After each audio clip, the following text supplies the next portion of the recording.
Iriwe neza, nitwa Kazungu Bellamy,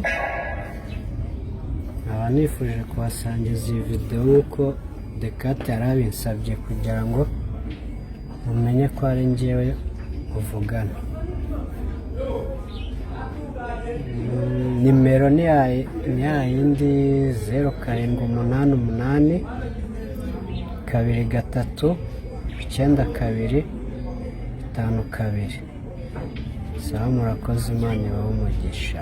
Amazina yanjye yitwa Kazungu Bellamy. Uko mubibona, abavandimwe bakaba bansuye, ubuzima bwaranze, abonye zose babanyita umuzungu.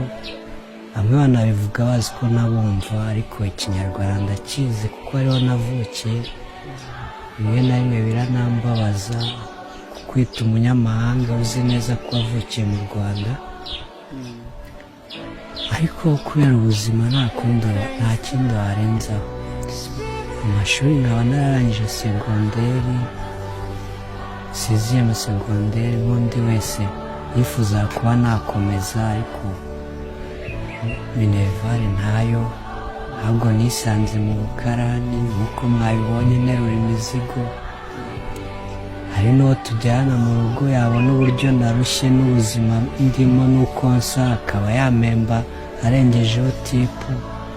Ubuzima ntabwo bworoshye, ariko akizeye Imana bishobora gukunda, wenda nkaba nakomeza amashuri cyangwa amateka agahinduka. Ibyo mba ndi guponda sima, wanabonye ak'ubuyede, ariko akenshi mbarizwa mu masoko ntwara imizigo y'abaturage. Niho nkunda kubona akantu, kuko rimwe na rimwe ubuyede burabura, hari igihe ujya ku ishansiye bakakubwira ko umubare bawujuje ugataha. Ubwo rero kubera ubuzima bw'inaha i Kigali ntabwo wakwicara gutyo, ugomba gushaka yo kurya no kwishyura inzu n'iki. Dore n'iriya nzu yanze kuzura, nayo nayifaburitse ngo ndebe ko nayibamo, ariko hafi byaranze. Imaze imyaka 5. Imaze imyaka 5 n'ubu ibureba rwose nayo nagerageje, ariko ubushobozi ntabwagarukiye, kuko amafaranga rero hariya ntabwo wabona yo kurya ngo ubone n'ayo kubakisha. nabaye mbiparitse.